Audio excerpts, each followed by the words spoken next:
My name is Debbie Ditton, and this video series is going to be called Finding My Why. 2020, I decided that my word for the year was going to be why. When I turned 53 the summer before that, I decided there were some things I needed to evaluate in my life and figure out what needed to stay and what needed to go. And so it seemed like a really good way to spend this 2020 year was to evaluate the why of a lot of things in my life. So that's why I'm doing this series.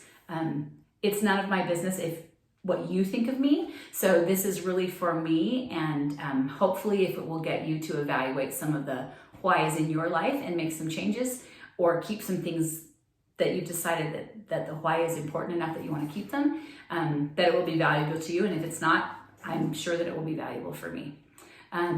So 2020 started, and I was excited to use this word why to make my year be more meaningful. A great friend and mentor, Kristen Bowen, had challenged us for the last few years to find a word for the year. She also promised that the first 3 months of the year would really challenge that word that we had chosen. And boy, January through March of this year did challenge that for me. In February, I lost my dad, so we spent half of January and all of February caring for him. And I had to evaluate a lot of reasons why I was doing things. There were a lot of things that slipped out of my life because I was busy caring for my dad, and some of those things have not needed to come back into my life, and I'm grateful for that. But I'm also needing to evaluate why some of those things are better fits and some things are not. Also with the coronavirus and all the craziness that's going on, it's given me more time now to evaluate my why of a lot of things. So this video series is about why.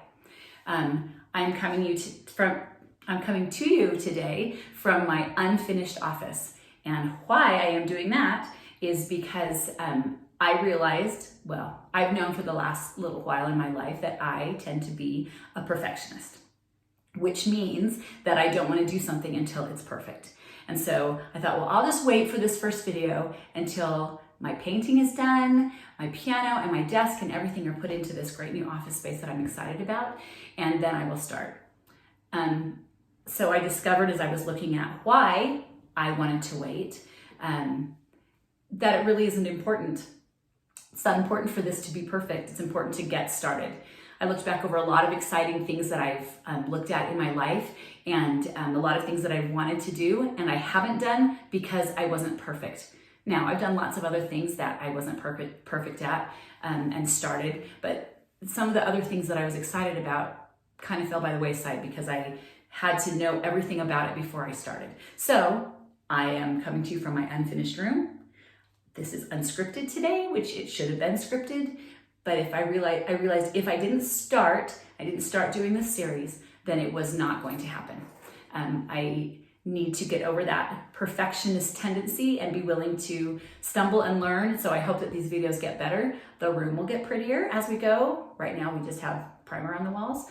My chiropractor did tell me that he doesn't want me to do any painting right now. So I'm trying to be a good girl, at least for a minute. But that is what this series is going to be about. One of the reasons I even started thinking about this topic was because a person that I like to follow on his emails, his name is Peter Jacobson, and he works with the Total Vocal Freedom Academy.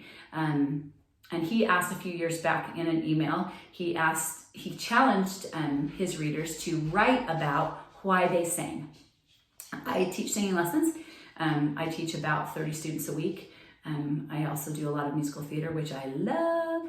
And we'll talk a little bit about that as we go through this series. But he challenged people to write about why they sang.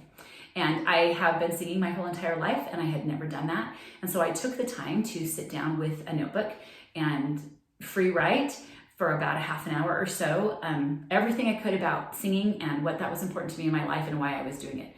When I got to the bottom of that, I discovered that my reason for singing, and we'll talk about that on another one as well. But I thought, wow, there's so many things in my life that I need to do that same thing with. I've had a few things that I've talked about or really thought about why I do them, and I stopped doing them because the why was not important.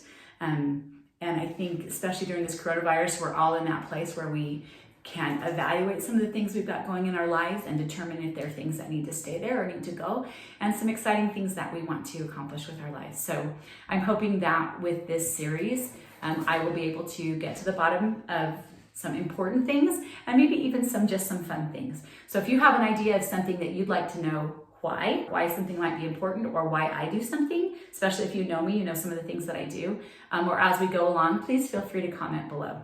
All right, well, let's take this journey together. Why? Because I think it will be worth it. Thank you.